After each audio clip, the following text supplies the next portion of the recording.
Excellent. All right. Well, here's the next important topic. We're going to talk about the contractor selection process. This is almost like a good romance, right? You find that great mate, that great contractor that's going to help you put this project together. So let's jump into that. Let's start with, basically what kind of things are we looking for? And again, as I asked with the last one, is there any difference between choosing a contractor, obviously, for pop-top, basement, or just home remodeling?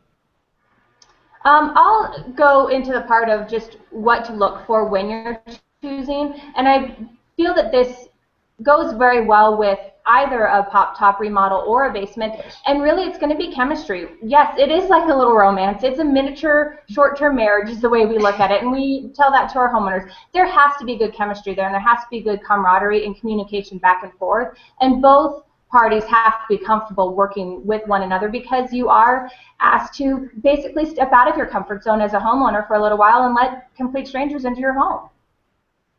That definitely, that's a great point as well, that you are bringing in people just not even into, it's not like a business thing, they're in your home, so you need to really choose wisely on that too. Give me some more information on that, on choosing it. What's the most important vendor in the process?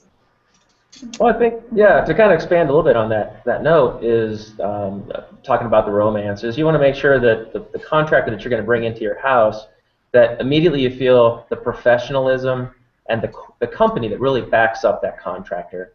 There are small contractors out there. There's medium size, 8, 10, 15 people. Then there's the really large ones. And then you even have like national franchises. So there's really 4 really main different types of contractors out there that probably all do really nice work.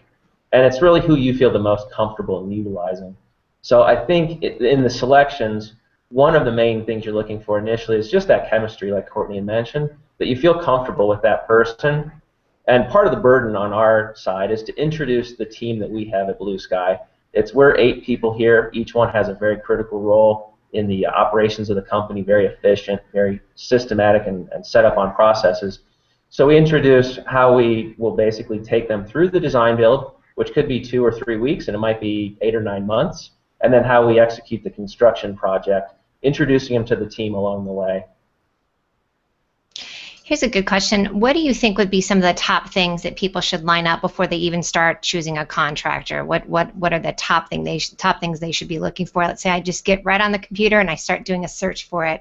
What things should people keep in mind? I think the biggest thing that they need to understand too is that the dollar that they're going to spend on the project, no matter who they choose, it's probably going to be more than what they're ready to understand at first. So it's basically getting to grips that it's probably going to cost a little bit. It's like buying a car. You're going to go out and buy a blue car, and you need to be ready that it's probably going to be a little more expensive. You're going to spend a little more money maybe than you initially had thought. But listen to the contractor and get a feeling from that person that you're speaking with. If, one, they know their stuff, they need to be an expert in their area of pricing and estimation, because you need to understand, Courtney and I have about 180 or 190 companies at our disposal, our vendors, that we pull into the project, and we understand all of their pricing models, in fact help them set some of their pricing levels through service level agreements, and to trust that contractor that they're well skilled at doing that. Because then if you've got a contractor that has a lot of really good relationships with their subcontractors or their internal labor pool, that the project is actually going to go off just like we say it's going to. Did that answer the question? Well, and I'll tell you, that's a good point that you're saying, is that your company, and any good company, will have a whole A-list of people that they love working with and that they can offer to their client and say, we work with this XYZ and they've been vetted out, and that's what your company does as well.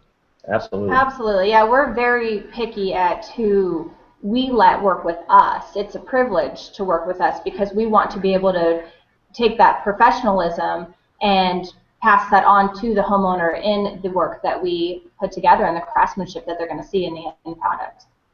I'd say that's a good sign for anyone choosing a company to work with, is that they have a whole list of their favorites, their A list that they work with as well.